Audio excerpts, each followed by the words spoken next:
Hey everybody, this is Dan, and this is the midterm review lecture. So this one's really important. So the midterm's worth a lot of points. So it's worth 500 points, and it's an essay, but I don't want you to really worry about it that much. It's pretty easy, and I'm opening it up early, so you have 2 weeks, literally 2 weeks to work on it.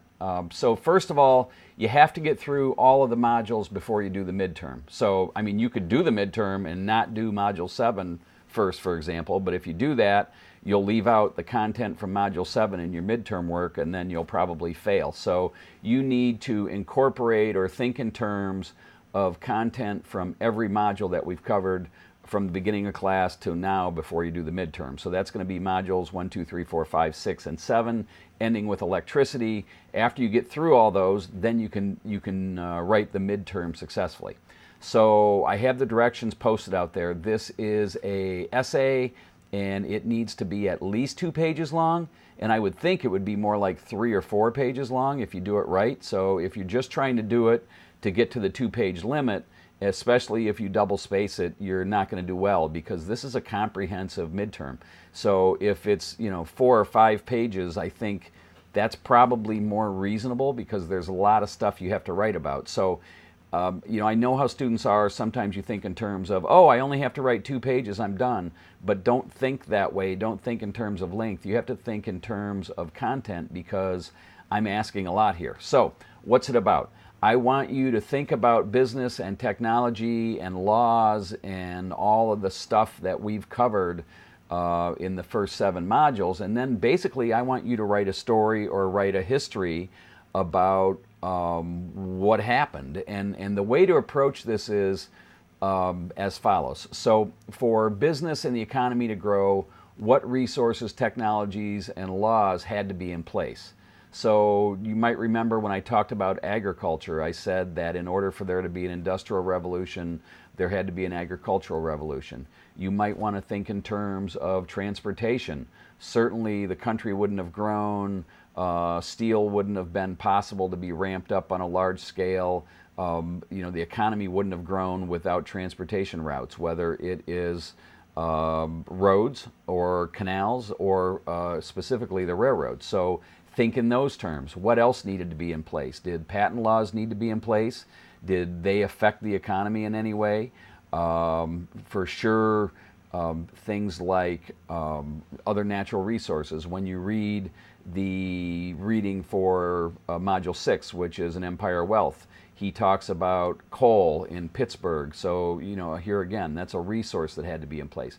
Now, there's no right or wrong answers for any of this stuff, but I would think you could make a pretty compelling argument by taking what we've read in the first 7 modules and what we've talked about and put together what the necessities were of business. So right in those terms, I'd like to see a history or a story of how the economy grew between the foundings of the country and the year 1900 perhaps, because that's about when Module 6 ends, and Module 7, that's kind of as late as we've gotten. And this needs to be a college level paper, so content is really important, but your writing's really important. If there are any misspellings, any major grammatical errors, you're going to see points taken off. So take your time with this. If you do this a day before it's due, you're probably going to fail. I'd like you to take it to the Writing Center if you're worried about it, over at the library, or easier, just go to Grammarly.com and you can cut and paste your text into Grammarly, and Grammarly will check it for free to make sure that there are no spelling or grammatical errors. If there's a sentence that's not capitalized, or the sentence structure is wrong, or there's any informal language, it's going to be a major problem. So please know that composition, grammar, spelling, all of that stuff is going to count off for a lot, because you're in college now. This is a 3,000 level course, and I think we can expect some decent writing. One of the objectives to this class was to help you write and to help you communicate more clearly. So with that in mind, your paper should have an introduction. You should have some sort of body and some sort of conclusion, and those sections should be clearly recognizable by me. I shouldn't have to fish around for them at all.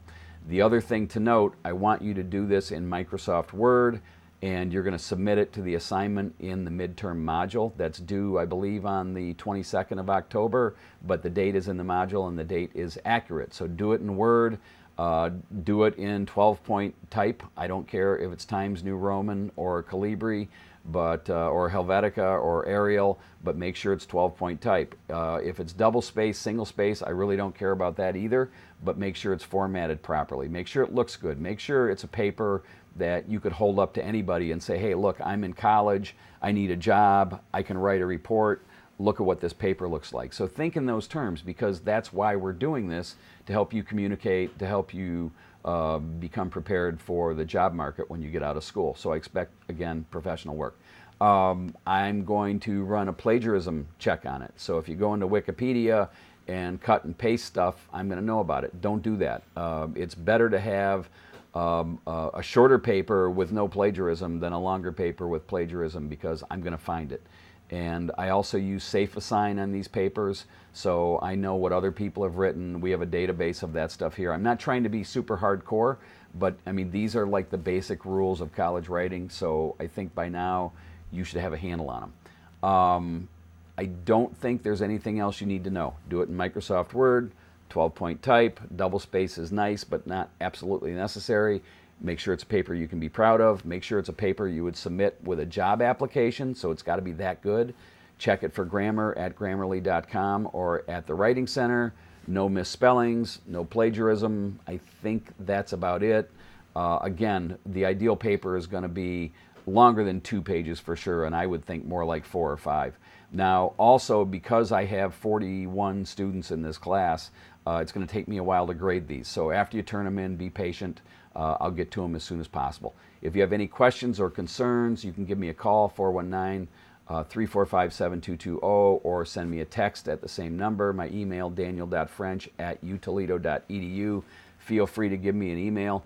Don't wait till the last minute on this paper, because if you do, it's going to look like that. And I want you to get a good grade in here, and the midterm is a big part of that. So if you have any questions, let me know. Best of luck with this project. I know you're all going to do a great job. Have a great day. Bye-bye.